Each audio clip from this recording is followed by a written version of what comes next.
Scheduled board meeting this afternoon, PD. If you would all please stand and join me in pledge. I pledge allegiance to the flag of the United States of America and to the republic for which it stands, one nation, under God, indivisible, with liberty and justice for all. Thank you all for coming. This time, do you have any comments from the audience on non-agenda items? I don't see a lot of fresh faces out there, so I'm guessing that's a no. Does anybody have any corrections to the agenda or consent calendar? And I'm not hearing that either, so let's have a motion. I move to approve the consent calendar. I'll second that.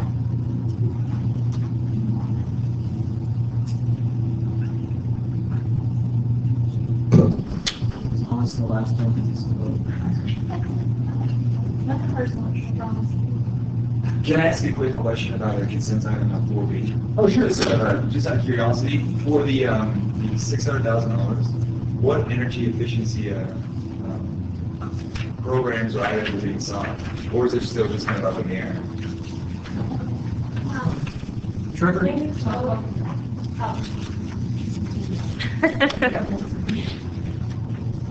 Hi, Raina Blosser, Grace Assistant.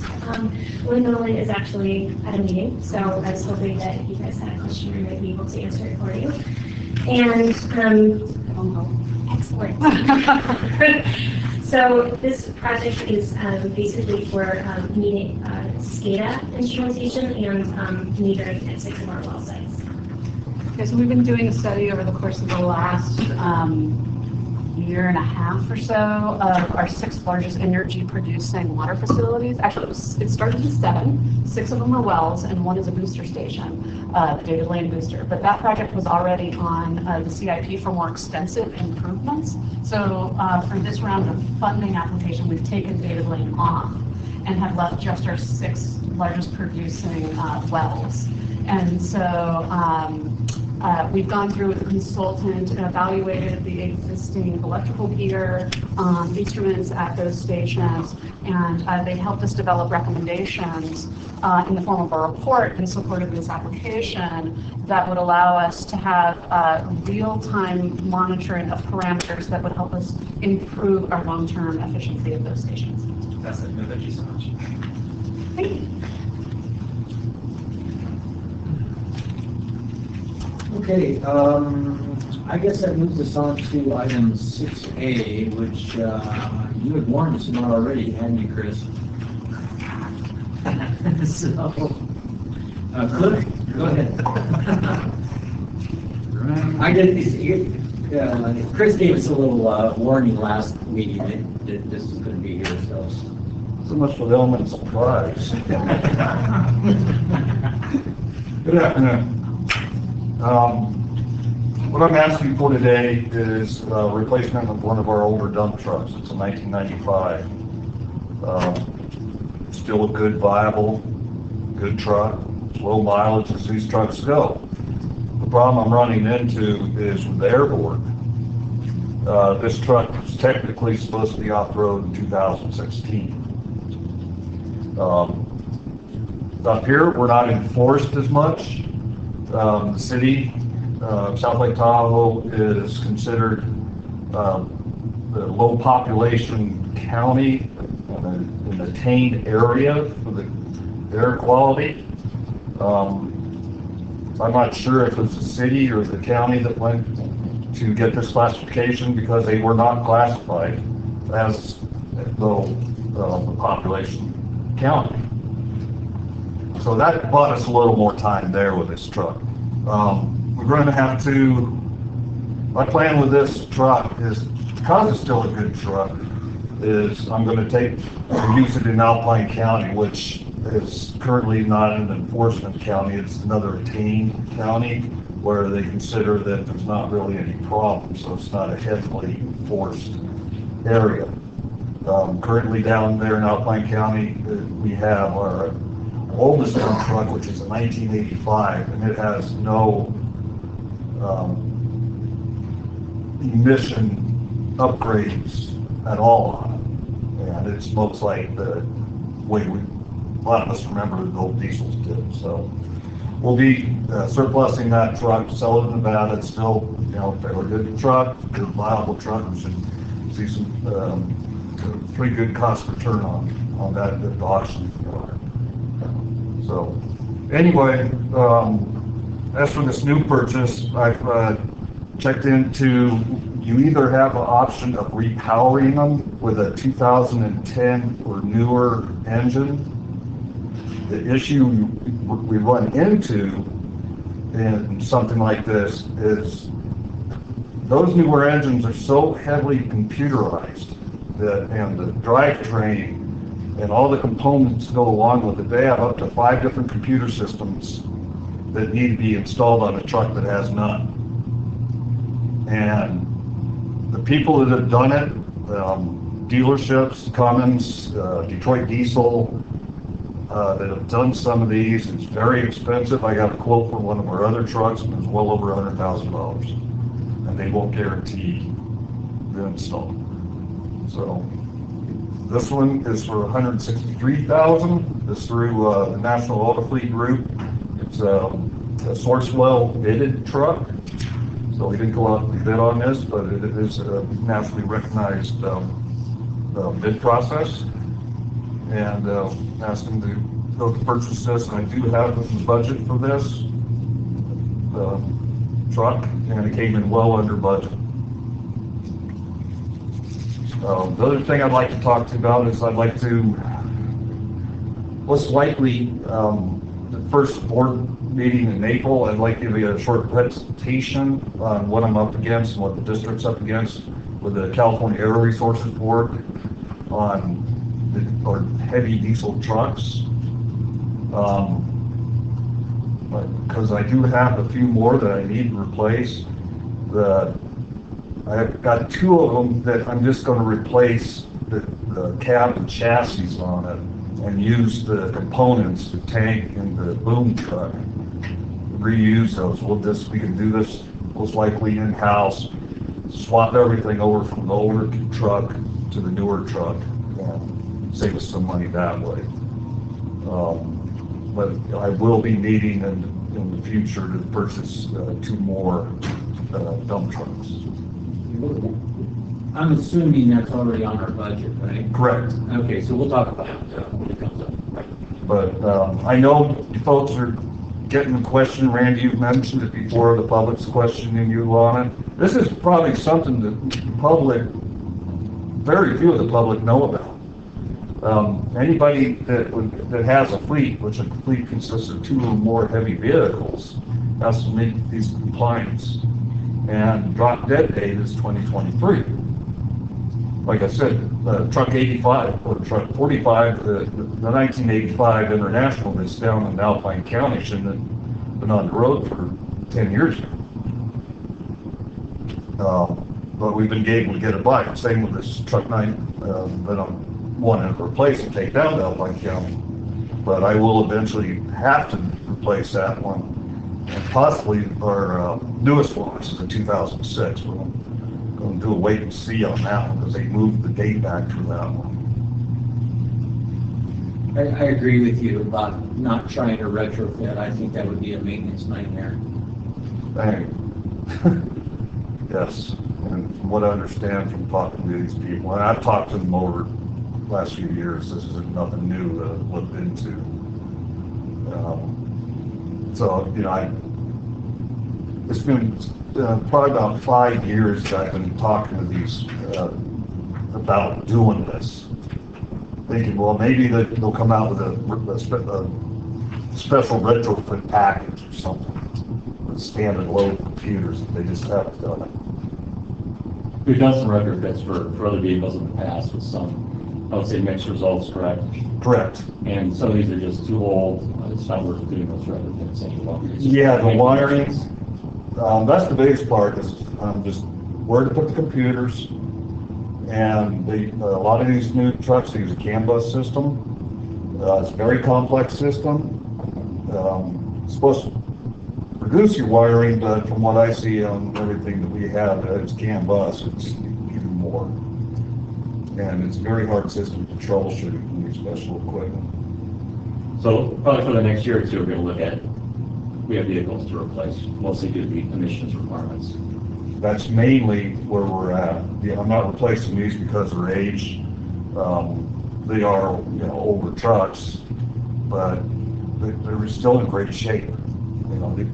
I get a lot of years left out of them, and I don't like replacing things that doesn't need it. So, we're kind of in a pickle here. So, yeah. Well, more unfunded mandates. Well, what was the, what did you have budgeted for this item? 300,000. So, I mean, from that perspective, it's looking good. Yes. And I concur with both you and Randy. The retrofits, I think you walked into it makes sense behind it. It's going to last the duration. So I agree completely. And kind of dovetailing into kind of the emissions world we live in the state of California, what I was hoping for is in, as we're going into more vehicle acquisitions, we touched on this a little bit at the last board meeting, is that to both demonstrate to our consumer the environmental goals they want to see, but more specifically designate to state regulators in future processes. Ideally, we would have something in the staff report that would show kind of existing emissions, proposed emissions, and that would vary depending on vehicle, something like that. So something we could see is at the board level to demonstrate. And that is something I can do, because I can run the emissions reports for the vehicle that I propose to replace, and the emission reports for the vehicle I'm proposing to purchase. Right. And there is a huge difference. We got some of our older trucks that are supposed to be have emissions compliant for that year, which actually some of our dirtiest. Right.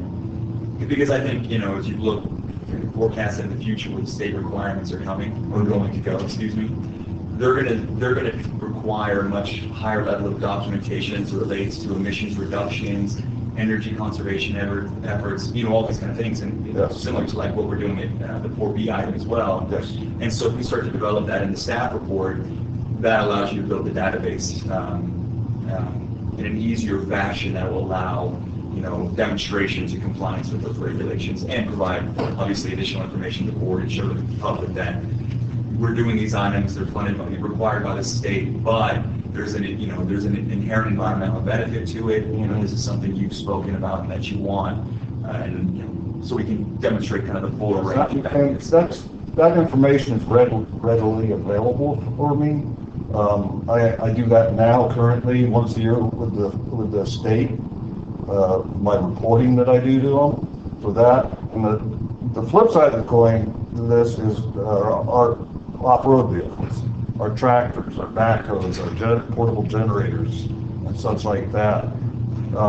This year, we from now to 2028, a lot of that's going to have to be replaced also because the emissions on it.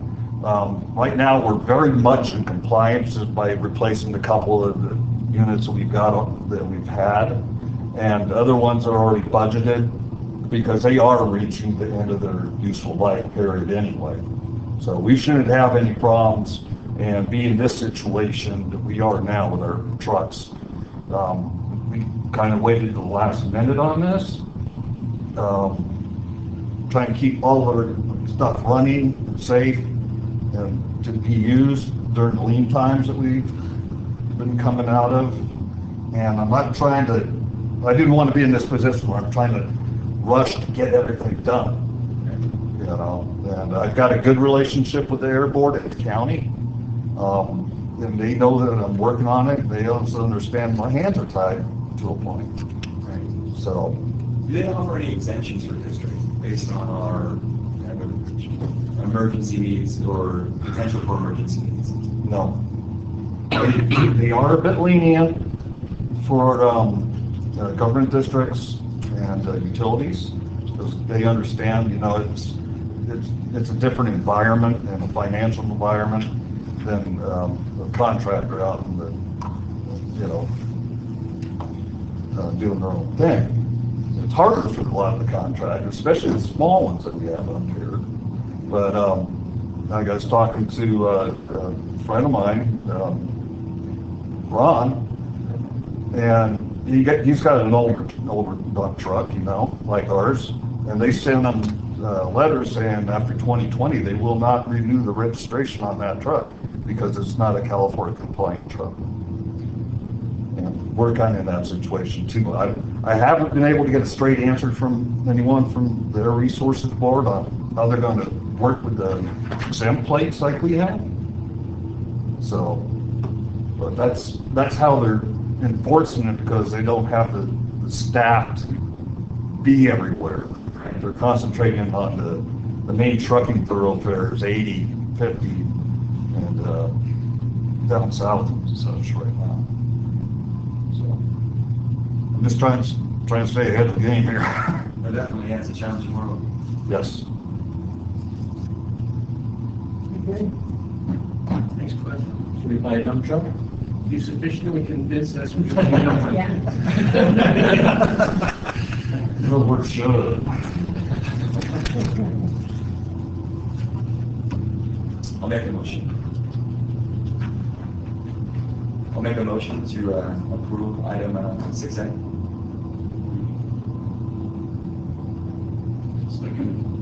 Is that Is that gonna be good enough for you, Melanie? good enough, Gary? For normal customer practices to read the whole thing. Right.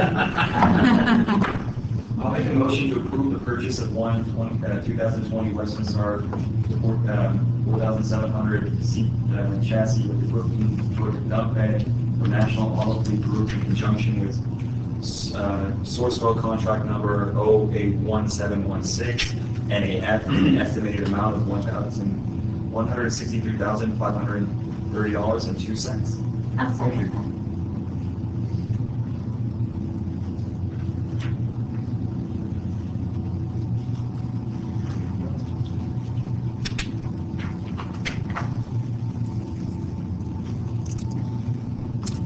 Okay, fine enough. Thank you, Cliff. Thank you. Okay, Trevor, you're up for a little bit of sling of stuff here. I guess you're going to start with the 2018 water meter project. Yes, thank you. Trevor Coolidge, Associate Engineer, here to request the approval of the final balancing closeout agreement for our 2018 water meter project, which was phase 4. It was a fairly successful year. We installed 1,606 meters throughout Sierra Track, up Black Bar into the Cold Creek and Marshall Trail areas, and worked around Sierra House Elementary as well. So normally I don't come to you with requests to increase contract amounts, but we were able to install an additional 145 meters this last summer, which is about 10% of the contracted amount. And that was at a better price, which was last year's price, and it also gets more people online with our metering system. We're really getting down there. We've got about 1,900 customer accounts remaining going into this year that will need to receive meters. So all those meters are talking to our tower system. A lot of those customers are getting onto our water smart system. We're able to identify leaks. Our customer service group is able to dispatch our crews when we see something and someone's not home. I spoke with Frank, our on-call water person. He said he's probably saved around 20 homes from significant water damage this year. That we'll spot something, call the customer, they're not home, we go out and respond to that. As part of the project in 2018, we also we placed several hundred water service valves. Those are the valves out by the street that we operate.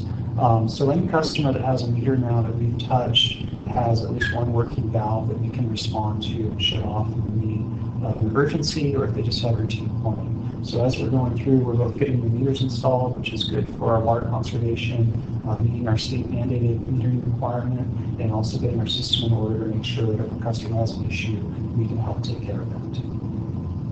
So I welcome any questions, otherwise I'll request the motion. Hey, Trevor, could you tell us about, when we talk about change orders, we think about things that the contractor encountered in the field that were extra. Can you talk about that element of change orders on this project? Yes, so the actual sort of change order amount for extra materials, extra parts is $40,000, and that included a number, what primarily was additional water service freezes. So rather than shut down our mainline system, we were having the contractor use a device to actually freeze the service line. Once that service line is frozen, we can cut the service valve off and put a new valve on. So that saves reduces overall disturbance. So that was one element for about 30 locations. Another element was additional water service valve boxes that we needed. Then the actual extra work items, we were down to 6 extra work tickets. So on 6 occasions, out of the 1,606 installations, we had deemed and worked with the contractor to identify that it was indeed extra work. An example of that would be trying to find someone's water service valve. We might get a trace, but it turns out it's the gas line with a conflicting trace with electronic tone. So we request the contractor to use their forces to try to find that water service line. Other examples were, say, extremely complicated irrigation that was tied in really close to our service valve that we might think was additional work that wasn't anticipated in what they would have bid in the contract. But that handful of items, I believe, was less than $10,000 or 6 extra work tickets. So we were pleasantly surprised. It's a big operation and a lot of different instances. We were able to work with a contractor to minimize the number of extra work tickets. Going into the year, we had, I want to say, $175,000 in that line item. We're using $40,000 of that. The balance was used to install additional meters. Yeah, that's really an incredible record on that project. It's a real difficult project. It says a lot to you and your team for putting those plans and specs together, and our crews for going out in the field and avoiding those kind of emergency response items, tickets with the contractor. So great job. Just going to point out it's less than 4% for change orders, which is below the average that the ASCE actually has for projects like this. If we didn't have meters, I'd be under it, but yes. Thank you. Do you mind if I read the motion?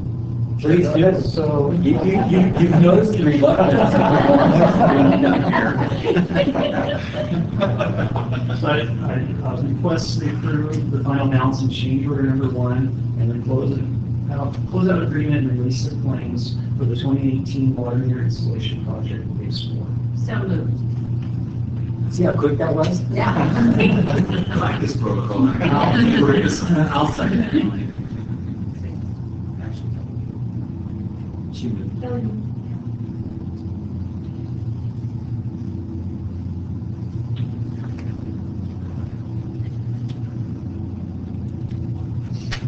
Okay, fire nothing.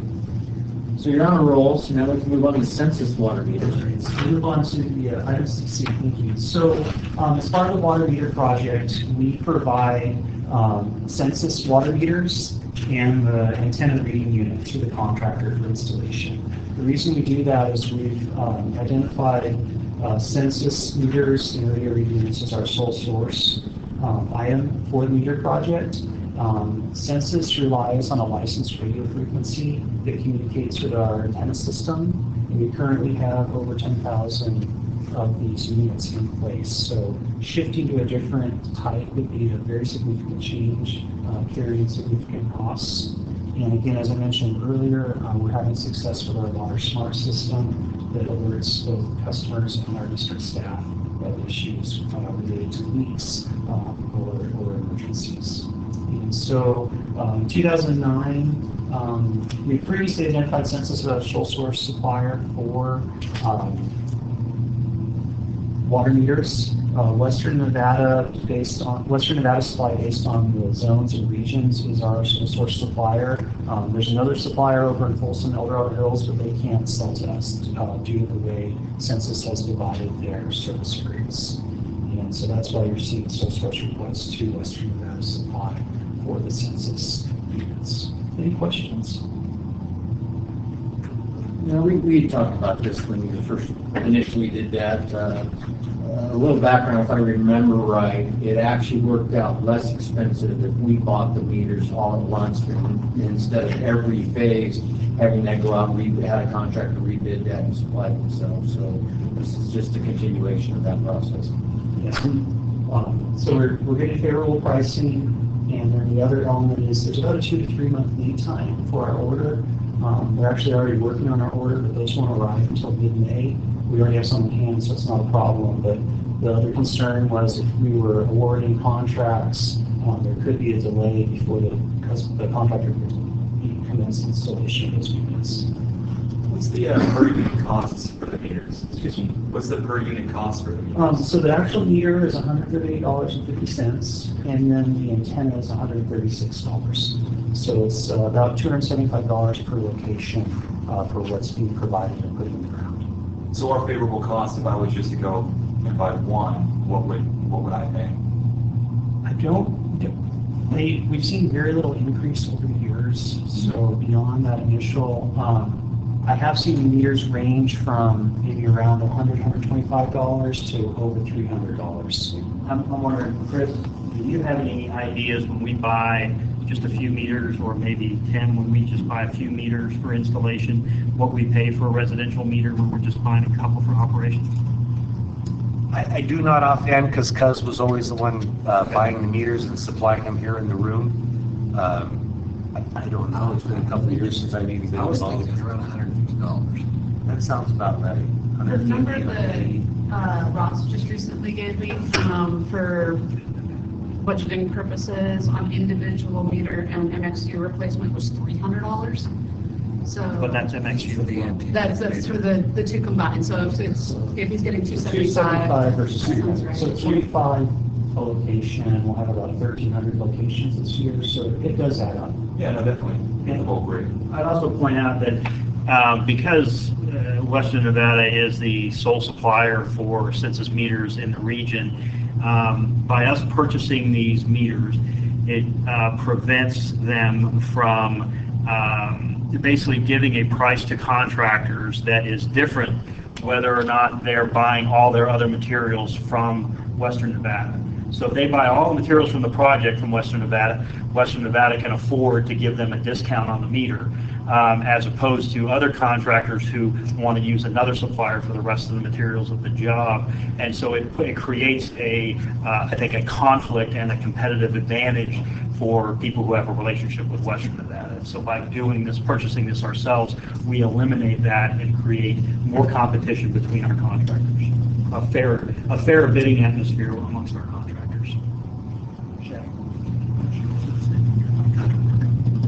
Yeah, and that's a great point. Gary just pointed out, we're also saving the contractor markup on those materials. You get to read it. Yeah, I was gonna say, it's an extra. Thank you. So I'm here to request that the board authorize exception to bidding procedures as outlined for purchasing policy for a sole source purchase of standardized supplies, and to authorize purchase of census meters and radio reading units from Western Nevada Supply in the amount of $346,534.78.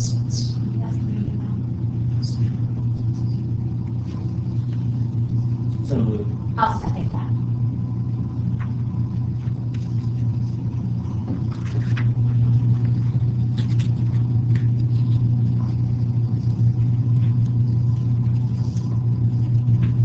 Okay, under 5-0, and you got one more task you gotta do, and that's 2019 water meter installation project.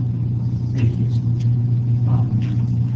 For the 2019 water meter installation project, which is phase 5, we were pleasantly surprised. We had serious interest from 6 bidders. 4 of those came through with bids, with one point out at the last minute. One was rejected for not having their bid security turned in time. So we had 3 bidders, Inspire Construction, Thomas Hayne Company, and White Rock Construction, which was a good showing. In previous years, we've been down to 1 or 2 bidders. So we were pleased by the competition. This project will include 1,316 installations going out the Pioneer Trail corridor toward US 50 in the county area of our service area.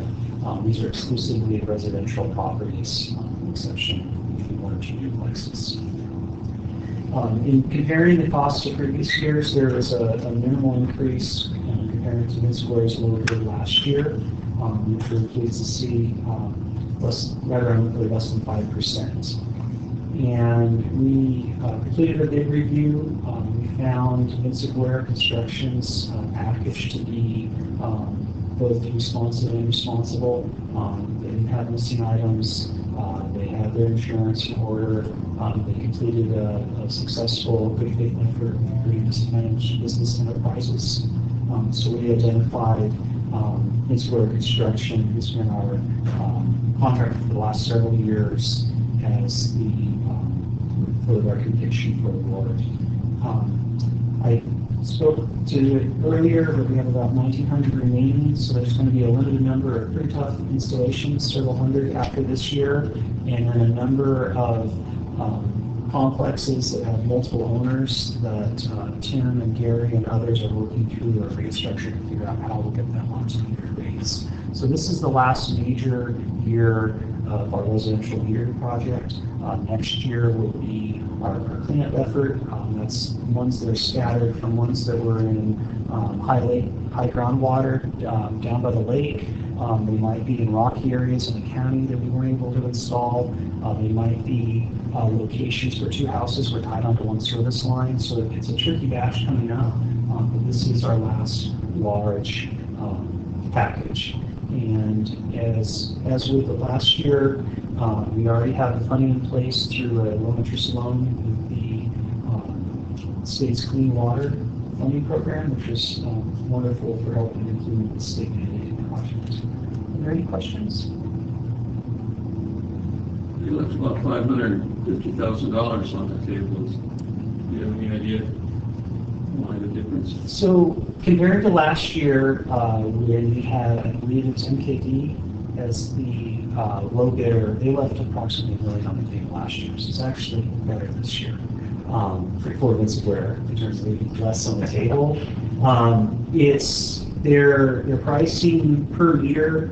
If you take out the extra work item, you're looking at about a $30 difference from last year. So they're very consistent with last year. He's bringing back the same equipment, the same trucks, also the same crews. So I think he has been able to amortize it over time. So we're just seeing it as a competitive bid. There's some differences in the company structure between the second bidder and Mitsubishi. We might explain some of the costs, but for the large part, we're seeing as a bid that's consistent with last year. Very little changes, and so I don't have very many concerns that they're going to try to make up that $500,000. Yeah, he's really invested in the district, in this project, maybe 3 years ago. You know, here his operation to do the rest of the meters. He gave us some indication last fall that he wasn't going to come back or wasn't interested in doing any more meters. So, kind of hats off again to the engineering department. We're really concerned about having bidders, enough bidders, having competition, and so we did some additional outreach on your end. Good job. Great bids. Got Vince Guerra back, and I think that also speaks to how we worked with him in 2018.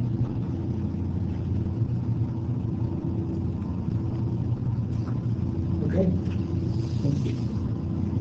May I read the motion? Please. Thank you. I'm requesting that the board award the 2019 water meter installation project Phase 5 contract to the lowest responsible bidder, Inseware Construction, in the amount of $3,292,055. So moved. I'll second it.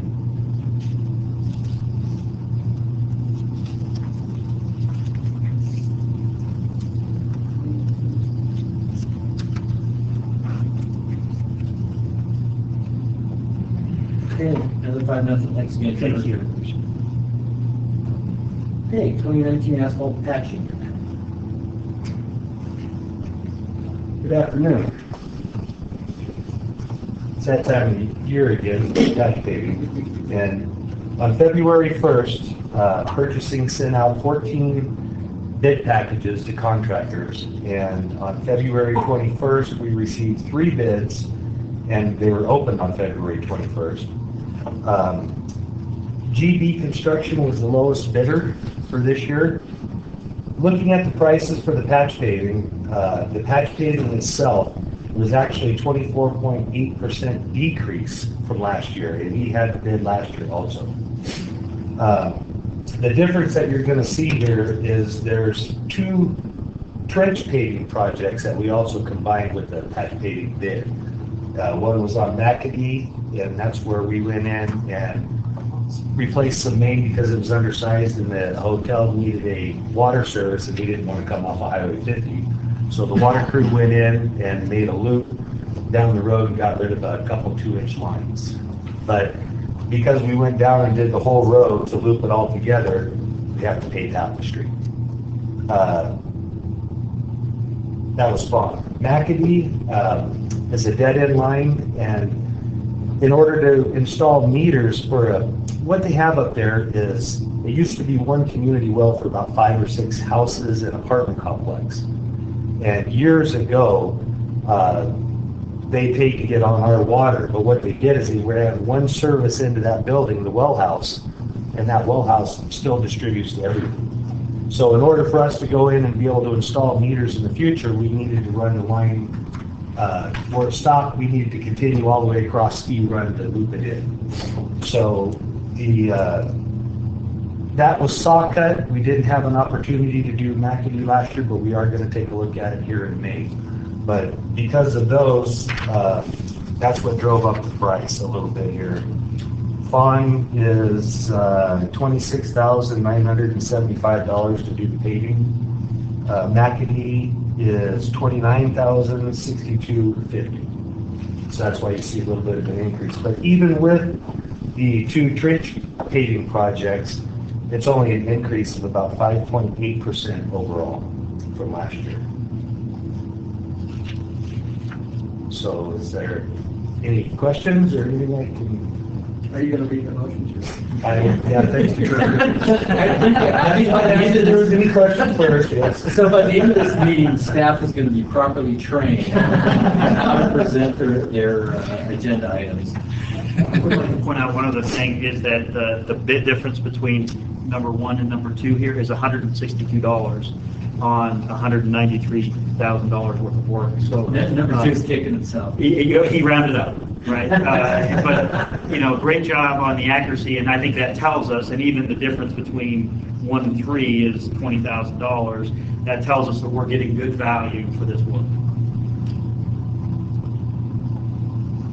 No questions? Okay. I'm here today asking the board if they would award the bid in the amount of $193,387 to GB General Engineering Contractor, the lowest responsible bidder. So moved. Second. Thank you, Chris. Thank you.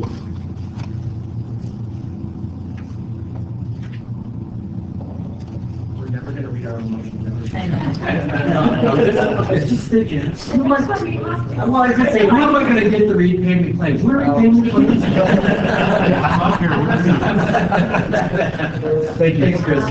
There was one correction on that. I think Okay, it says 193,387. According to the bid sheet, there's an extra another 50 cents.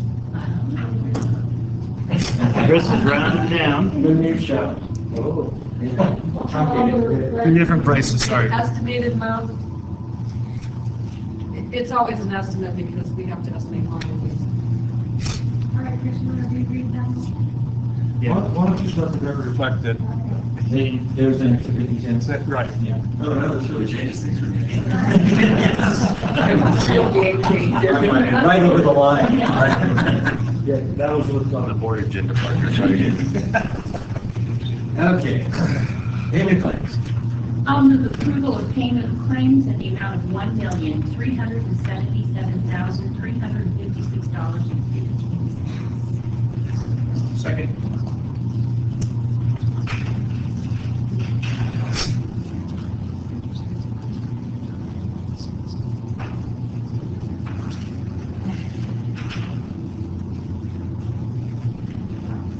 Okay.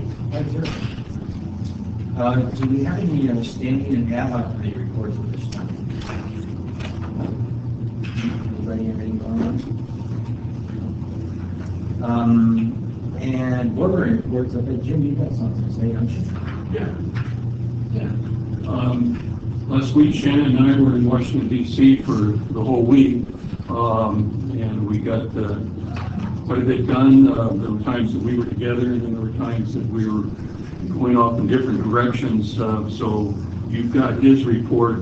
You should have that, I believe. Yeah, and I'll just add a few things, but it was Monday and Tuesday basically was CASA, and then Wednesday, Thursday was Aqua, and then Thursday afternoon and Friday was on utility district business. And we've had quite a few meetings. I'll start with the CASA, what happened in CASA. There's a bunch of speakers from, well, list a couple of your subcommittee of transportation infrastructure, the council for the subcommittee on water resources and environment, Amy Walters, who's a editor of the political report, and get a cross section of different types of people and organizations. There was the ASCE, American Society of Civil Engineers director, was there, and gave a very interesting report on their evaluation of the infrastructure. And their estimate is that we need something on the order of about $2 trillion additional to what's already available over the next 10 years. And a lot of the infrastructure is ranked at C or D on a rating of A through F. I think the only one that's above C is a B for rails, but they figure that on average it costs each family, because of infrastructure failures and indirect or direct costs, it's costing about $3,400 a year. And if you add those up, you could easily pay for the discrepancy or deficiency in the total amount of money actually needed. But there's about $5 billion total, I think, and about 2.7 trillion, 2.7 that's available other means, and about 2 trillion that's a gap. And so a lot of infrastructure isn't getting taken care of. There was a speaker from who was a former CIA agent talking about cybersecurity, and that was he didn't really have much good to say, did he, about the situation. I think the good thing about it, as you and I discussed, is that a lot of the things that the cybersecurity guy was talking about as threats to agencies such as ours, our fantastic IT staff are ahead of the game in doing those things to minimize those threats to us as an organization. I think he said that yes, that's happening, but that we can't let our arms get anything down, and we've got to keep going with increased security, because the people out there, the hackers, are getting smarter all the time. So ADD-HOC was supporting or lobbying for several things. One is the reauthorization of what's called Title 16, the WIN Act, which is the Water Infrastructure Innovation for the Nation bill. They'd like to see that increased up to $500 million for 5 years. They also would like to see the NPDES permits extended from 5 to 10 years, because a lot of projects take more than 5 years to implement, and they run out of NPDES, and then they have to reapply. And then they supported an infrastructure package that included the state revolving fund program, the WIFIA, which is the Water Infrastructure Finance and Innovation Act, and then the figure that the economy would gain, if all of these are supported, they gain about $220 billion in annual economic activity, and create about 1.3 million jobs for the next 10 years. Aqua, we spent both of us spent all of Tuesday going to different offices. Shannon was on one team, I was on the other, that was looking basically to talk about infrastructure funding, the WIN Act, again, that group was, our group was pushing that, and the WIFI also. These are basically their 3 points that they're looking at. And then in addition to that, at the different meetings when we were rotating around, there was a lot of discussion about the headwaters issues and Forest Service programs. They're really have concern for infrastructure in the forest, especially roads, old timber access roads that just have been washed away, and they need those to be able to get into the forest so that they can do the thinning and some other things that need to be done. It was interesting at one point we went from Nancy Pelosi's office in the Speaker's office in the Capitol over to Kevin McCarthy's office on the other side of the Capitol, who's the minority leader. But both offices were supportive of the types of things that we were talking about. Having both of them from California is an advantage to us, and I think that will help. Also, is in Jim Costa's office. He's very interested in the Sierras, and because he's down in the Central Valley, but he's right there at the base of the Sierras. So. And we also met with Mike Levine when we were in the Forest Service, the deputy's office, and some others. But in general, there was a difference in the attitude. I don't know if Shannon would agree with some of my thoughts, but there's a different attitude. Last couple of years, it was a lot of finger pointing. It's their fault that things weren't getting done. But I think that there's a big difference in attitude this year that they want to get some things done. The forest health, the headwaters issues are being discussed quite a bit more in the different offices, and they understand it now. That we're in the past, especially a few years ago before the big fires, there really wasn't a lot of acknowledgement of that. Another thing in the past, when they talk about infrastructure programs, normally it was roads and bridges and ports, but now, and water was not included, but now, a lot of places, water quality, water resources issues are being discussed as far as the infrastructure. And climate change is also being discussed quite a bit more, and it's understood that we need to really look at the resilience of any infrastructure that's going to go in, and especially with climate changes. There were a lot of other hearings on environment, resources, forests, and so forth that are going on last week and this week too, that I think we're going to see more coming out this next couple of years than has come out over the last few years. I don't know. Just to add a few things to that, and as you mentioned the overall tone of what we're hearing back there, I think it's, one of the things we're seeing is that in the past few years, in previous years, Washington had not figured out how to work with this administration, and now Washington has figured out how to work with this administration. Good, bad, or otherwise, they have an idea of what to expect, and they've learned how to get some things done in working with this administration. And so that gives them pathways to work on stuff. There is potential that we'll see some an infrastructure bill come through, or some sort of, or perhaps pieces of infrastructure invested in going forward.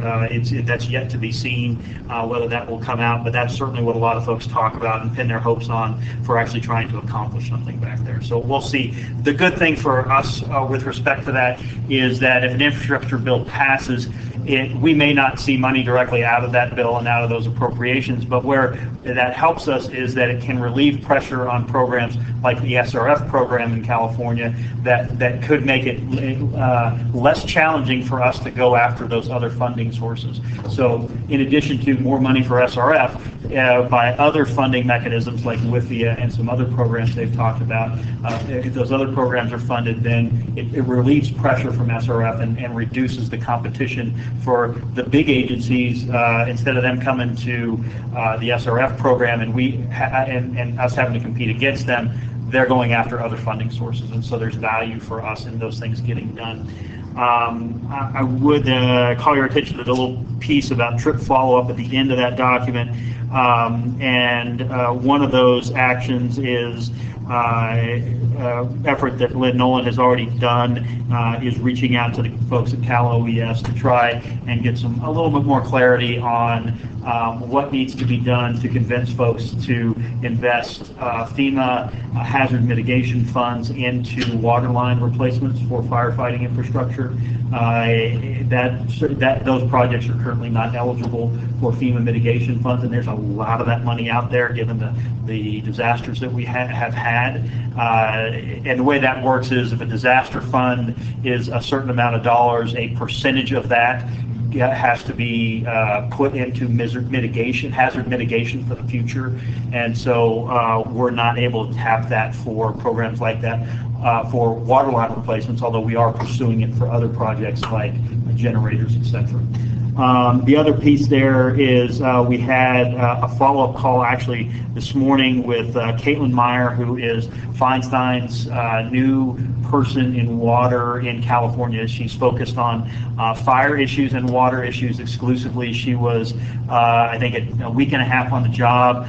John and I and Shelley and Julie were on that call. We had a really good conversation with her, and in particular, we had some collaboration with David and Eric back in Washington, our lobbyists, and their suggestion was to really push for a hard ask on the firefighting infrastructure, the fire partnership funding, and we did that, had a very clear and I think very positive discussion about it. She is going to work with David and Eric along with Feinstein's new appropriations staffer on getting language in the appropriation bill that could direct funds to our projects. Basically, it's not an earmark, but it's creatively directing the Forest Service to fund those programs. So we'll see how that works out going forward. But having the opportunity, as the report says, Alexa Siegel in Washington said, hey, we've got this person, she's in Tahoe, she's a water person, you need to talk with her.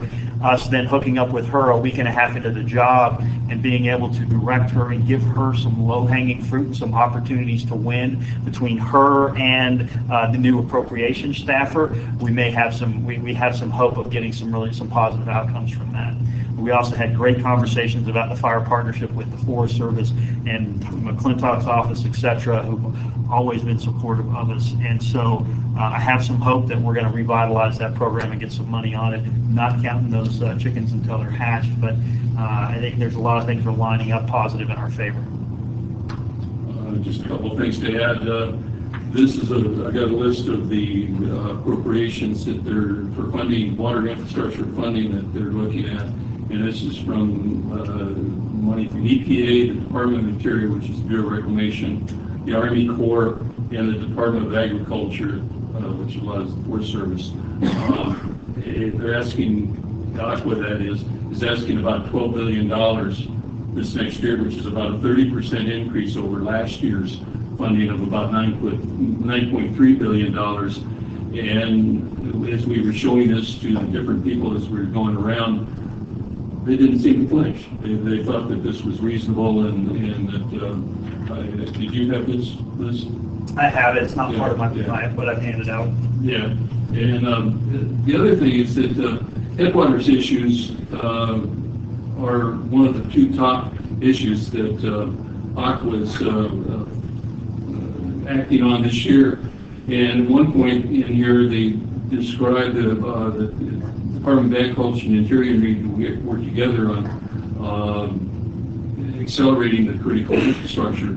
And they say, as evidenced by the success of the bi-state Tahoe Water for Fire Suppression Partnership, a collaborative between local water and fire agencies and the Forest Service in the Lake Tahoe Basin, improvements to water distribution systems and regional interconnectivity, greater improved response to wildfire. So they're using us as an example, which I think is good. I have several extra copies of this if anybody would like the summary of the issues that I was looking at, if anybody would like that. Pass this down to John. I think he ought to have a copy at least. I think if anybody else wants one, I still have a couple more. Anyway, that's it. Okay, thank you, Jim. Thanks, Lynn. So all in all, I'm guessing that you guys thought the trip was productive and worth it. Oh, yeah, yeah. And we have a lot of follow-up things that we're going to be doing as a result of that. It was a good trip.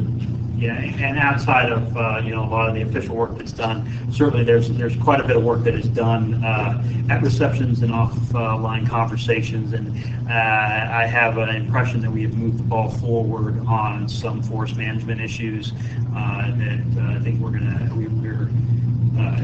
the effort to coalesce around specific asks for improvements on forest management, and as a piece of that, of course, is firefighting infrastructure in rural areas. So again, that's not something that makes the official report, but that's another ball that we're moving forward pretty consistently. And David and Eric, they were great. They took us around, mostly David. Eric was running the Aqua conference, or the CASA conference, for the most part, and but they helped us a lot. David seems to know everybody there.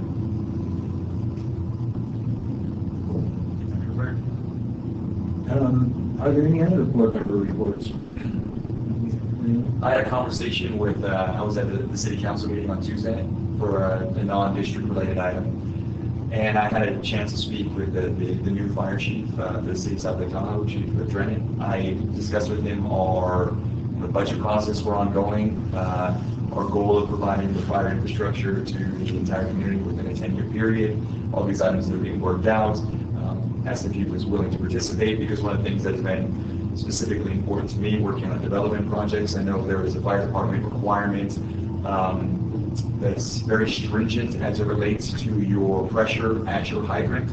So we want to make sure that everything we're doing is consistent with the fire department needs. It was really just kind of fun off-the-hand conversation. He was very helpful. I followed up with an email. He said if we ever need his help, want to look at things, if you want need a partnership, he'd be more than willing to participate, and he was appreciative of the ask.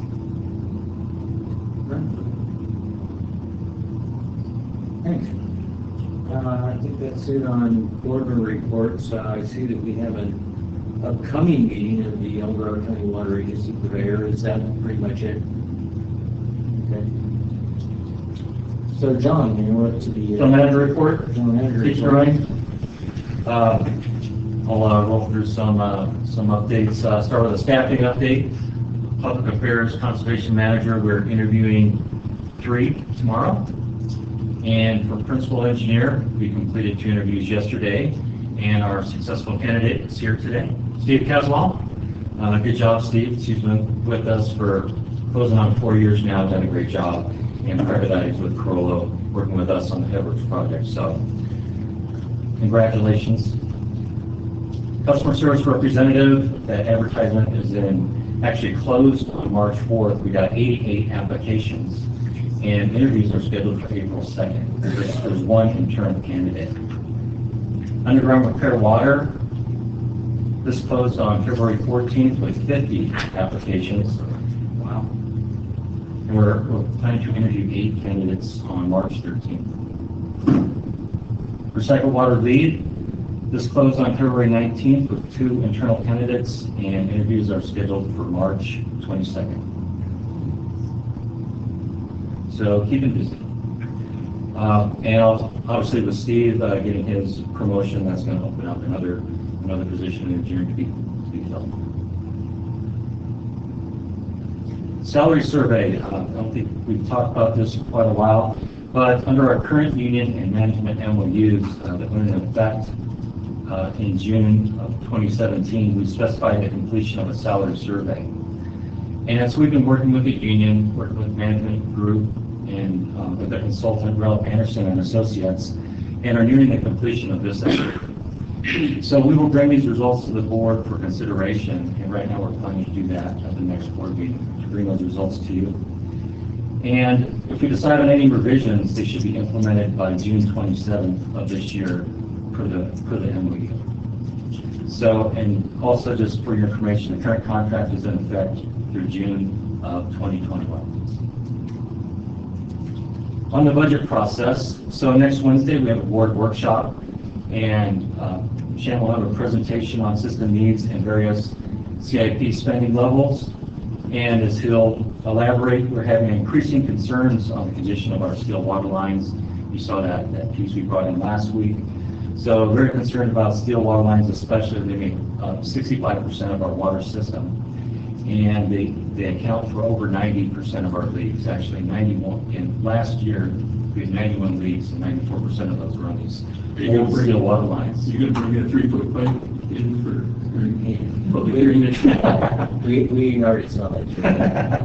No, but not all board members, and there'll be a lot of public, and, Yeah, I mean, bring that back in. I mean, that's, all of our leak pieces are going to look bad. But that one especially had, I think that was the third time we went in on that exact location. I think there's 2 or 3 bands. We went in and kind of just replaced a section of pipe under very difficult circumstances in the middle of the winter. So those are. Hey, John, just a quick question. Has anyone gone out? I'm curious what the status update of the situation with the keys is with the video we looked at. Sorry to take you off subject really quick. Actually, it's stop. I've got that. Never mind. I apologize for the interruption. Cliffhanger. Yeah. Wait till the end. So I'm very concerned about the steel water lines especially. And along with Shannon, Paul will present some financial information. We'll have Sean Korn will be back, and he'll be providing more details on the different water and sewer scenarios. We'll actually have percentages for potential rate increases. And then for the sewer 5% and the water 5% as directed by the board, he'll provide really a much more detailed rate increases in dollars by customer class.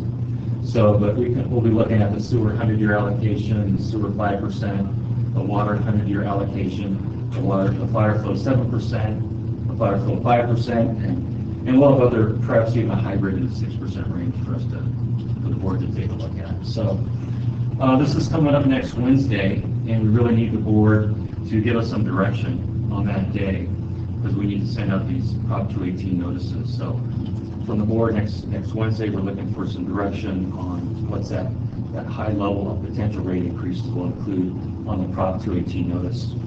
Refresh my memory, was that an afternoon or evening meeting? Is that 2 o'clock? 2 o'clock, okay. So moving on to public outreach, a lot going on here. I've had recent meetings with Jeff Marcellet at the Forest Service, Clint Purveyors at Barton, Jim Tarwater at the school district, Nicole Cartwright at Tahoe Resource Conservation District, and again with Joan Marquette at TRPA, talking about current district issues and opportunities for collaboration. And in support of the 218 process, Shelley's continuing to produce press releases, advertisements, and spots on radio and TV. Also have looking forward meetings set up with the League of State of Lake Tahoe, Tahoe Douglas Rotary, Chamber of Commerce, the Tahoe RCD, the South Lake Tahoe Lodging Association, and the Tahoe Chamber of Commerce, the big and little chambers. So that's all coming up again, telling the community, explaining our needs, and talking about the 218 process. And tonight I'll be hosting a meet and greet with the city manager, Frank Rush, at South Lake Brewing Company, so 5:30 to 7:30. PCE update, lots going on here.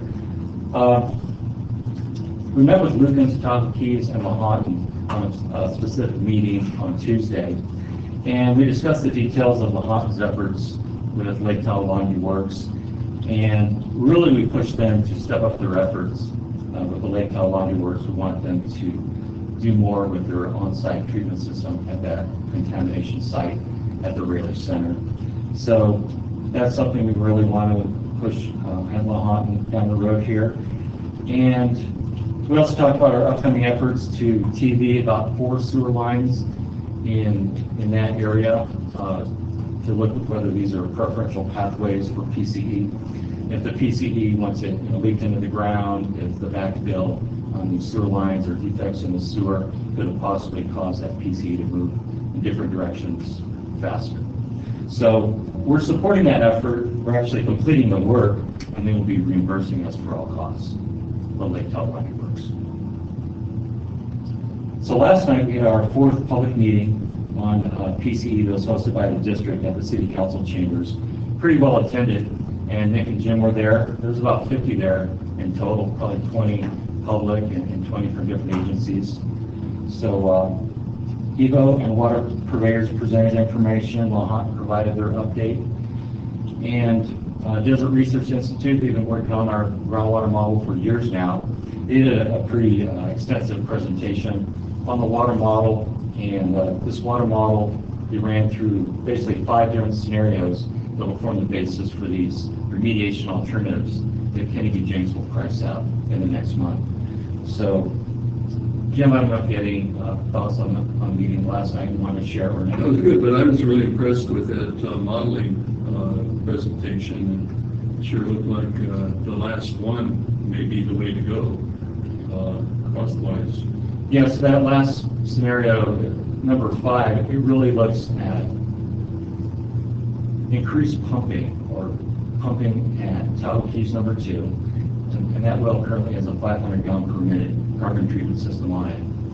And at the replacement at Lukens Brothers number 5, they have a $2 million grant to install a treatment system there. So we hope that to go in place in the next year or 2. So Tahoe Keys number 2, Lukens number 5, pump those, pretty maximum pumping at those 2 sites. That's where the plume's heading, and that's where those 2 wells are. We can pump and treat.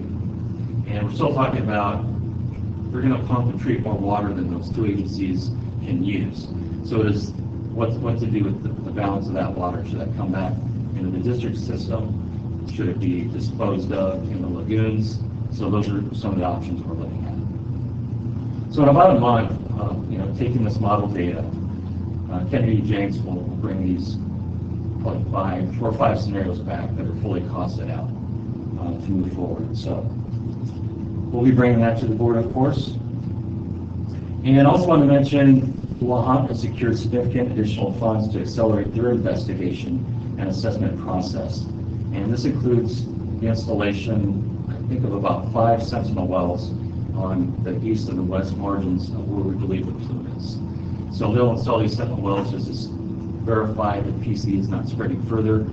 And these, and one bank of these sentinel wells is between the Keys and our wells, like Baby Well. So early indicators that PCE is moving in our direction. So the next public meeting, will be likely the last one hosted by the district under Prop 1. We expect that to be in May, and thereafter LaHont will take over the public meeting presentations. And one more item on PC, I'll be presenting for the water purveyors at the LaHont board meeting, which is here in town. They come here twice a year, and I'll be on next Wednesday, I believe is the date.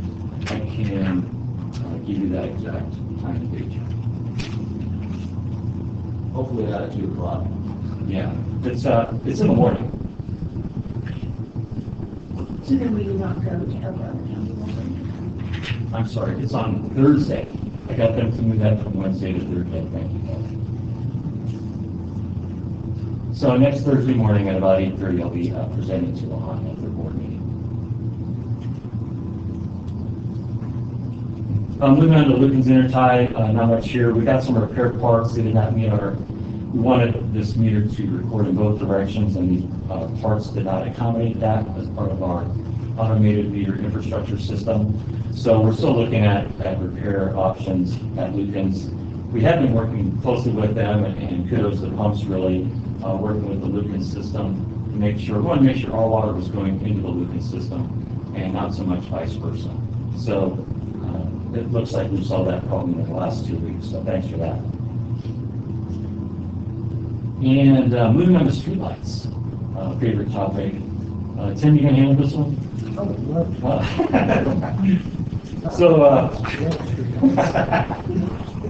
So our ongoing saga with streetlights with the city and Liberty. Met with the city and Liberty, I think this is probably about a week and a half ago. So a few things coming out of that meeting. One was the idea to, there's about 95 lights out there. About half of these lights are in the Bijou residential neighborhoods, and the Pioneer Village neighborhoods. So my thought is, most of town does not have streetlights. Probably the residents don't want streetlights. This would be a good thing for the city to go out and perhaps reduce the number of streetlights by half. So that's just kind of a sidebar idea that I think we thought and the city thought would be a good idea to move forward. And that the remaining streetlights would be converted to LED. But it looks to me like that conversion process to LED and the rate process is going to take the rest of this year. So just probably the rest of the year will take that LED conversion process and rate conversion process at the city. So then we get back to Liberty. Remember Liberty in December came here, they're going to go back to the rate commission and ask them to reverse or lower that rate increase. So they did that, they asked them to lower the rates, and that was declined. So, that Remember though, yes. they said it was a high probability that they were gonna do that. I just wanted to. Almost guaranteed. Yeah, it was almost, it was a slam dunk. Yeah, so was it. So I went off the back. They have a slam dunk like I done before. So went off the front of the room. Yeah. So they were unsuccessful in that, so they're regrouping and trying to resubmit. So that's going to take another 3 months, looking at those rates. So then getting back to, we talked about the... We talked about possibility city reimbursing us. We talked about the city, maybe taking up, the difference between what we're collecting and what we're spending right now is $2,500 per month. So I think we're interpreting that, this is a gift of public funds currently at the rate of $2,500 per month. So not happy with that idea. We'd like the city to at least make up that $2,500 starting April 1st. So that's been floated to the city. I've not been... They were actually, if I remember right, they were not adverse to that, but they also needed to check in to see how they could actually do that. Accommodate that, Accommodate that. council, Right, whatever. right. The last correspondence I had with Frank, just an email, he said he wants to take this to the council as one package and move it kind of that way. That sounds like more delay. I mean, it's going to take some time, so I'm going to follow with Frank and pretty aggressively say the district has set this March 31st deadline. At this point, we really need the city to take these lights over. So Or at the very least, the $2,500 a month until this can all get sorted out. right, I think as we've talked, I think the district is willing to keep billing and paying what we're billed. Because the city will make up the difference until they take over all of the lights. So. John, do we know when the next city council meeting is? You know when they meet again? On the 19th? So, You'd have to agendize that. You have to get on the calendar essentially now, give it 10 days. right. So it'd probably be really nice to know something before we meet on March the 21st, because it's going to take staff a few days to terminate 356 streetlight accounts. Yeah, and I should add, these customers have no idea this is going on in the background. Right. And I think actually Liberty requested that we not inform them. Because everybody knows sunlight's a bad thing. Yeah. Right, yeah. So, just, and I think we don't want to just one day that the lights turn out. That way. No, that's what I mean. That's like the total wrong way to do it. Right. Yeah. So, I mean, they should know what's going on. But anyway. So I think they know we're losing patience on this. We have the March 31st deadline. I'll see Frank tonight. Yeah, I was gonna say, see if you could push, like Nick was saying, the need to see if you could get it on next agenda so they actually start. Even if they don't decide anything, at least it gets out there and it's in the public and it's being worked on. Okay. What's the rationale for not informing I don't know. We have any intention of informing the customers, and still do, if we are intending to have them shut off on March 31st. Liberty requested that we just hold off on doing that while they continue their discussions with the city in case they could get it settled before the end of the month. Yeah, but see, I'm not convinced that Liberty is actually in good faith in this whole thing. In fact, I would say the opposite. So I give that very little weight. I don't think we would notify them that we are shutting off service. No, that we're We would no, discontinuing billing. Exactly. they would Yeah. be no longer getting a bill from the district. Yes. Right. What happens after that? Yeah, I agree with you, Gary, it's not our thing, but you know how PR works, we probably get blamed. So, are we still looking at a firm date of the end of March for not billing anymore, right? That's for. As far as I'm concerned, yes. Because the political reality is going to be, if streetlights go out, no one's going to blame their water utility district. Let's just be blunt, because in no other place in this country is that the mechanism in which no lights are paid for. This should, to some degree, incentivize the city to make some action to bring this to fruition. We've been dealing with this for months. This is kind of the challenge with the December March 31st deadline, is that deadline only means anything if it's adhered to. So, you know, we need some reasonable expectation as to when this is going to be settled. We're already March 7th. Right, yeah, and we just cause it is going to be, you know, March 31st. Past March 31st, the answer simply can't be, oh, we just didn't get our ducks in a row on time. You've got a long time to do this. You know, we have to ask other, you know, we have to our consumers, and we have to move forward.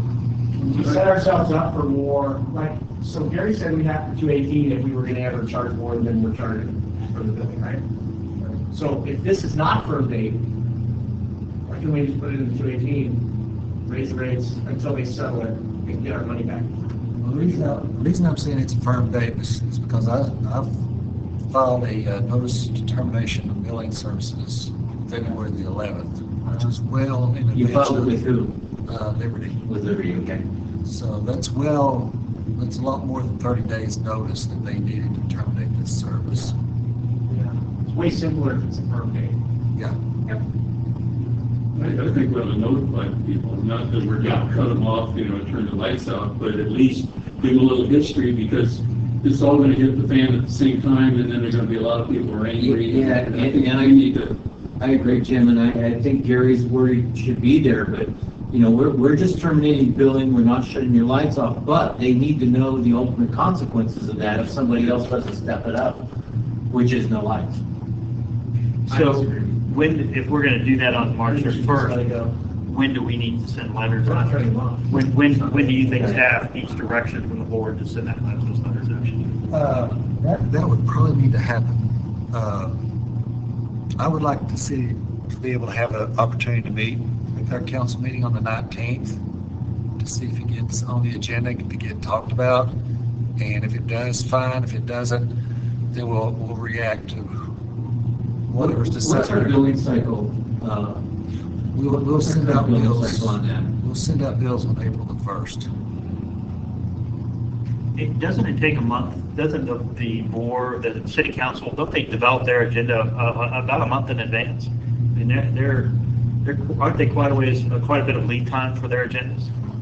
I haven't worked with them. I don't know. Generally speaking, you know, for a development project, I probably know 2-3 months in advance, or in, you know, unique circumstances. But this would qualify, I would say, as a unique circumstance, especially the political realities of having streetlights go out in the city.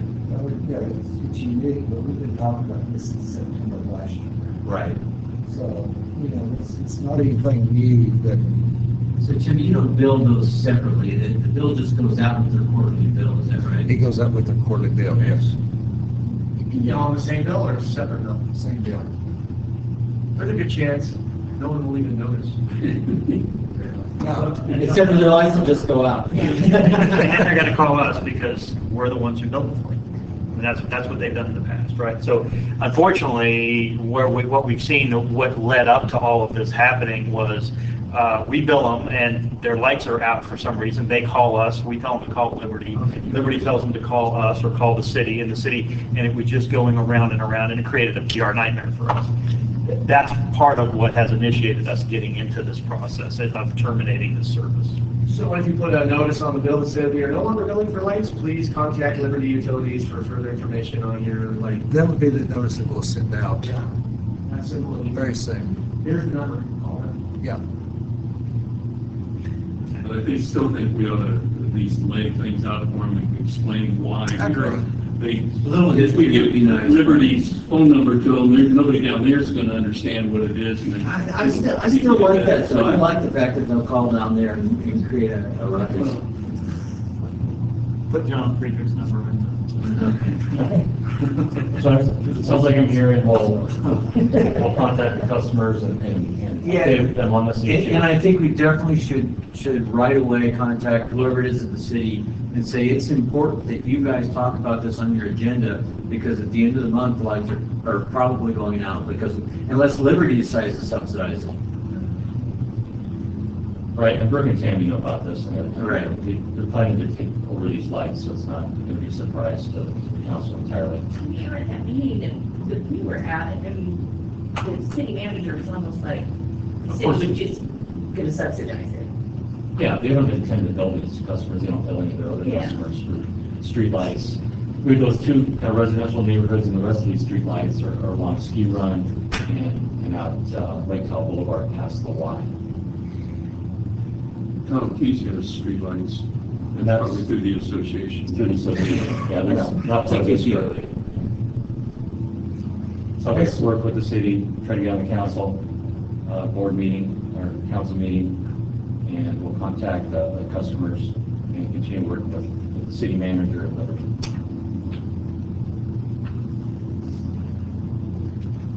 So then would we see a draft of what's going to be sent at the next board meeting? Is that like the idea of Randy and Jim of some history of the process?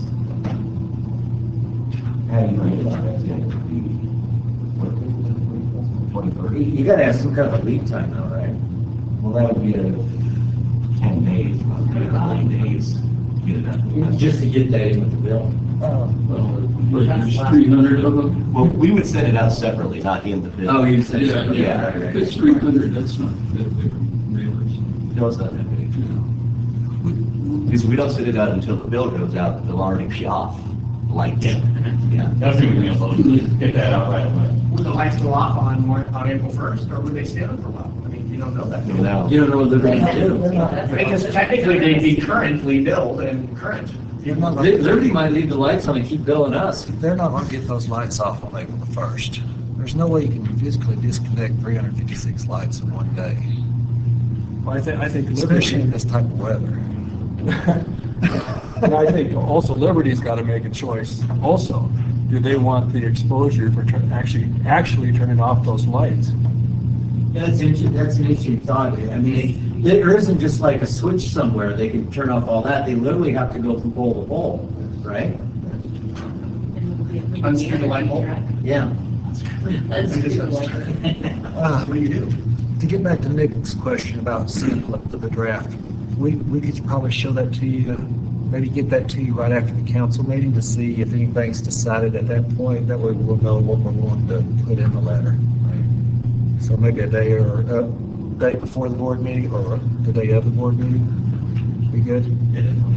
Is there, a question is now, is there any instance in which we can grant the city more time? Or any appetite for that? That goes back to my question of, is that a firm date or not? If it isn't a firm date, then we gotta think about what we're doing if it's not. That's why I asked. I know March 31st is a firm date. We've already noticed. You've already noticed it, right? That's what they will stop billing. We've given them more than enough time to figure out what to do. Okay, so let me ask this, is if the city says, well, hang on a second, we'll subsidize that $2,500 a month. Are we willing to say, okay, we'll continue billing for a little while until this gets solved, or not? Not is what I just heard. Me too. She said it's a firm Well, is that, That's up to you guys. I think that's. Well, that's what I mean, that's what I'm asking. You know, are we? I didn't want to say that. Are we as a board willing to do that? You're reading the resolutions, I mean, in that instance, the calculus, I think, to some degree changes slightly in that there's now no longer financial liability to the district. And then it becomes just to some degree a political matter in that what is to our best interest. And in that instance, I would probably argue that the best path forward for kind of a collaborative partnership in the future would be to keep motoring on and keep billing and take the $2,500. Because really, I mean, my objection, and one, we're not in the lighting business, so that's point one, but then beyond that, it's just the financial cost of the district or the ratepayer that they should not be paying. So if you were to remove that liability and then also create an environment in which we could have a collaborative partnership with the city, look like the good guys, these various different type of things, in those instances, I would probably be in favor of keep going forward. I slightly disagree with that. I think if we follow our course of action that we've laid out, we've adequately notified everyone, we will get a much quicker result from the other two parties involved.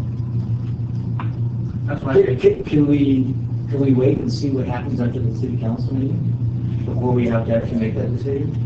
Yeah. Because I'm kind of in the middle of you two. And, you know, I mean, seriously, I totally am with Chris on this. It's like if we don't put our foot down, nothing will happen. Right. But on the other hand, I want to be a good you know, community member too. Well, I mean, I think to some degree, what I would say is that these decisions don't exist in a vacuum, and that we're going to be working with these folks for years and decades to come. And you know, our overall strategy should be towards those future successes, not these short-term, you know, hey, we had a date. That being said, depending on what happens at the council meeting, my position might change. So I think Randy's suggestion is a good one. Yeah, we'll see what we can get on city council. We'll be back here on the 21st. Give you an update. I'll provide some interim information. It seems I'll probably provide information to you, just let you know what's going on. And but I agree, keep our relationship. You know, we need to know anything over this, but we want to get out of the street lighting business for sure. I guess one thing I can envision is that the city, you know, if they can take action at the next meeting, you know, it could take effect, you know, April 1st.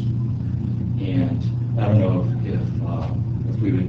It's still up to us if we continue billing or not. Right. But we can have that discussion on the 21st. I'll have information on city council at that point. Right. That's just been with Liberty. And so I think given all this, am I getting direction? We still want to reach out to the customers and let them know this change is happening. You want to do that before our next meeting then? I feel like we should. I feel like we should. Yeah, I kind of, it is kind of sad that we've been talking about this for 6 months, and the people who get the benefit of this lighting have no idea what's going on. Right, I don't feel good about that. Yeah, I agree with you there, Tim. Well, yeah, more than 6 months. I mean, we've actually been talking about it for a couple of years. But the $2,500 a month, is that the total cost with the increase, or is that? That's just the increase. That's the difference. That's the difference, okay. So, just some rough numbers, we're probably being billed $5,000 and we're paying $2,500. We're getting $2,500 and we're making up the rest at this point, since like approximately January 1st. That's $30,000 a year. Is the district going to request that this item be placed on the city council agenda? Yeah. I think so, yeah. Yeah, that's going to be my ask. Then we probably should develop a script for what we want to say at that agenda item. Okay. Be good, so that we got a consistent message. You can just send a rough draft to us, you know, whatever it costs. Okay. Yeah, to some degree, if they're to agendize it, I can't see why they would be precluded from just taking over the entirety of using your $5,000 a month. Why we would have to parse it out, so that way we wouldn't have to get into, you know, the $2,500 kind of option. Yeah. But we still would have to rescind our termination, continue billing until somehow they work it out. No, that's what I'm saying. Where I was going with that is, at the city council meeting, I think the ask would be, you're taking all 100%. Yeah, none of this $2,500. That kind of is our discussion point here, but from a interaction with the council and staff, that's a good take point. 100%. And so that way, you know, it's just clean because. Although if we didn't continue to bill and receive payments until it gets worked out, then that money would have to be refunded to the city. No, I guess the way my ask would be that come April 1st, the city of South Lake Tahoe take 100% That would be the best. of the building. That would be the best, so that we can stick with our termination. Right. And I wouldn't even give them an option B, because that seems the only really fundamentally reasonable option. Everything else becomes a more complicated affair. You know, we would entertain those options if, counteroffer, whatever comes back out of our way, but I think our solid action would be by April 1st, you take 100%. That is the cleanest. And we want this agendized on 19. And so we would then plan to bring an agenda item to the March 21st board meeting for you to vote with whatever update happens between now and then, whatever the city's response and actions are, then you can make a vote on whatever course of action you want to take. So we would bring it as an agendized item. Yeah, I think so. Understanding that right? Yeah. Okay. I thought we already took action. We already took action. Basically terminated on April. That's true, we don't need to do anything. No, you don't. You may want to agendize it anyway, just so you have, if, depending on what the city does, we have. If we go to Plan B. And you have an option. Right. That way you can make whatever decision should be made. Yeah. How about that? Okay, I'll work with the city, work with Gary on that wording, and we'll get some information out to the customers, I would say as soon as possible, just letting them know this issue is out there, and keep the board informed, and probably have an item, sounds like have an item for you in 2 weeks. Now with this new strategy, I think the sooner we get out the mailer, the better, because that will put the heat on. Yeah, are you gonna say that, that'll be considered by them as us up in the ante? So in that communication, do you want something to the effect of contact your city representative and let them know that you want these lights on? I don't think so. I think we just give them a heads up. Yeah, Maybe, I was thinking more informational, Yeah. and not so much like, Yeah. the lights are, might not shut off by April 1st. You could probably have a draft for you to review, Yeah. at the board workshop on Wednesday. Well, that'd be cool, yeah. Yeah, because I think you want to give them someplace to call, other than Tim, right? About whatever their thoughts are on this issue. Dark outside. To Shannon's point, I actually would lean towards providing city contact information, as well as the reason. I just don't want to look like a naked political ploy to put pressure on them. I think we're doing it for the right reasons. We're doing it because these people need to know.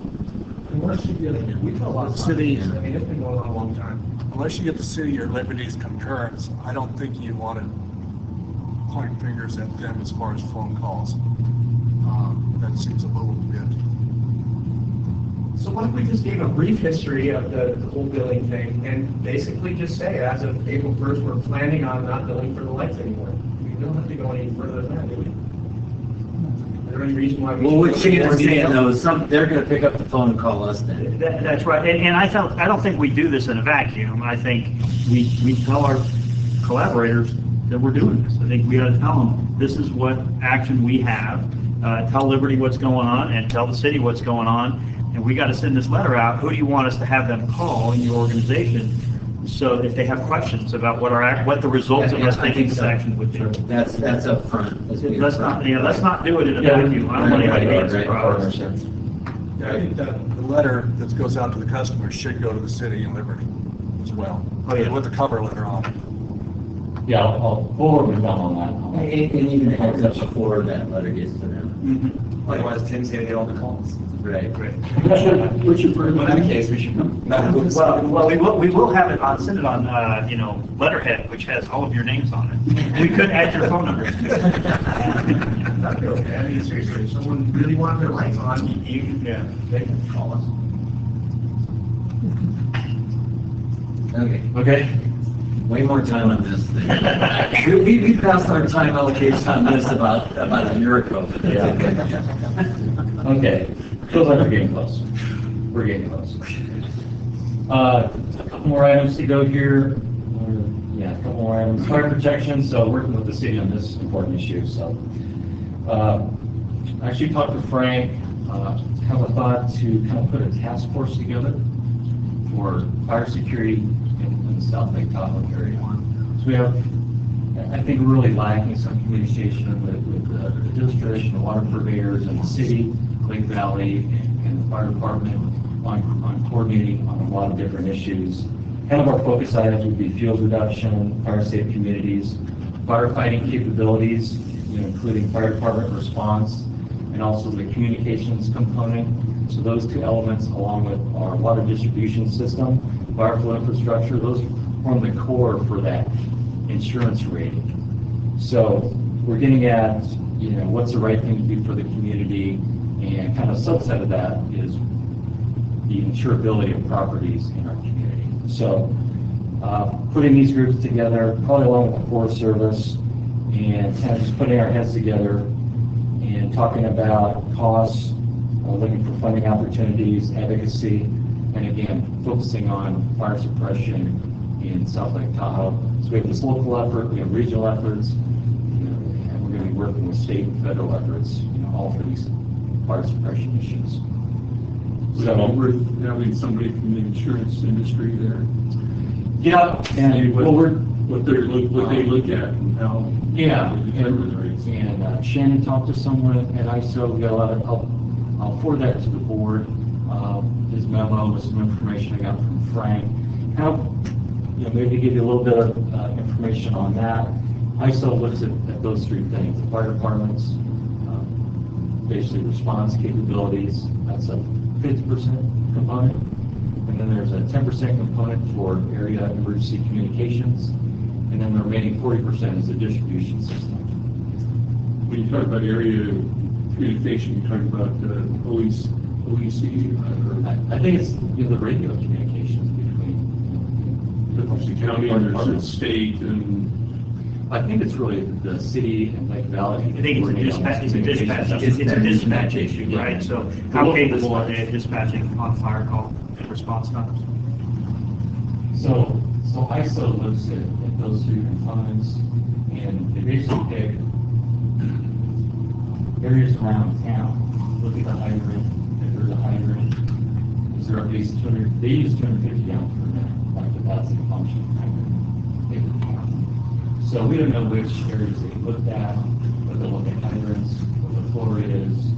They make an assessment on the fire department, they make an assessment on dispatch, and they come up with a rating between 1 and 9. And the last time this was rated in the district service area in the county, the rating was 2. It was pretty high. It's a good rating, relatively very good. In the city area, we got more like a 4. In the Lucas area, got a 9 or got a 9. Right, so there's no storage, there's no fire flow. If I could jump in on that one thing about the Lake Valley service area, they actually have a bifurcated score. It's a 2 and a 2Y. The 2Y reflecting the different distance from that piece of property to a functioning fire hydrant, and I don't remember what the links they look for, but it's in that memo that John will distribute to you. And so if your property is not within a certain distance to a fire hydrant, it gets a different rating, which affects that homeowner's insurability. And that ISO rating is just one component that the actual insurance companies look at to determine whether they're going to insure your property or not. So we're still digging into this issue, concerned obviously about wildfire and insurability.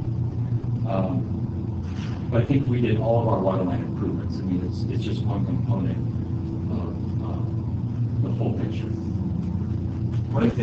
There would be no guarantee that insurance rates would drop even if They might not not. 100% of what we're doing. Right, and I think a lot of insurance companies are just looking at wildfire risk in the west and mountain areas in the west. Just they don't want that in their portfolio. Yeah, I think what we're hearing is they're looking at, I have $400 million insured in this one neighborhood. I don't want that risk, and so I'm going to cut half of these people off, regardless of what their PPC rating is. Yeah, they're looking at their risk exposure compared to what they're seeing coming down the line. That specifically happened to me fairly recently.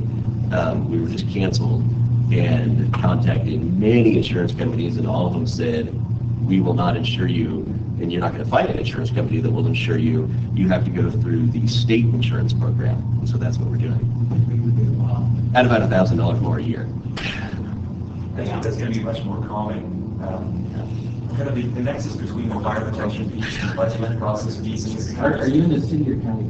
Sorry. I'm in the county. County. In the county. Go ahead. No, I was going to say, the interesting thing, the fire department in many ways is becoming a much more heavily regulated entity to deal with, especially from a development component. So there's now jurisdictions within the state that regardless of status of residential structure, even if your house has sprinklers, if you're not able to demonstrate 1,000 gallons per minute coming from your hydrant, they will not issue a building permit. And so as we start to go down this path, we need to ensure, there's very significant implications to the volume of water we're providing in hydrants. And really it just needs to be done very thoughtfully and very thoroughly, because we need to be working with the fire department hand in hand to ensure that every hydrant is going to meet the capacity, so that 2, 3, 4, 5 years down the road, as the regulatory valves expand, and that we're not upgrading people to then go back through and upgrade the system by themselves. Because it exists now, and it's actually more common than you might expect.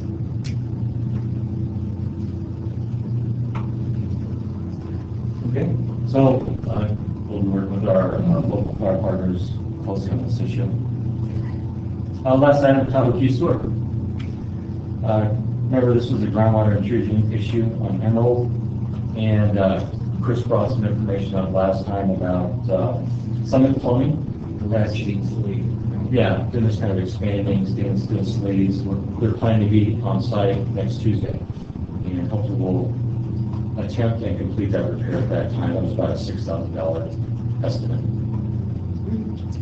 Chris had some good conversations with partners around the lake here recently, where they had used similar products that were quite a few years ago that actually had problems, but it appears that this product has been, they've learned from those failures and mistakes, and that this product is greatly improved. I hope that works. And I think I mentioned this last time, that we have a growing concern about sewer in Tahoe Keys. Of course, we have these 2 problems in 2 years, and we've only looked at a small percentage of the Tahoe Keys area. So I think really our intention is to ramp up our TV work in the Keys this year.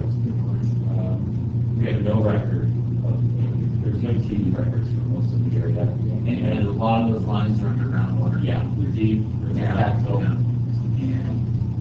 I think we're going to find other problems out there, so that's a tough spot. We'll give it a good look. And that's my report. Okay, next on the list is staff attorney reports. Do we have any of those? Shaking head. So we see there the past and future meetings. The most recent being right after this meeting at 5:30 if anybody wants to go.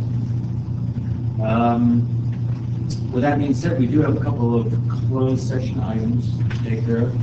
So why don't we do this super short break? Let's go out of, when we come back after the break, we'll go into closed session. Nothing to report, meeting adjourned.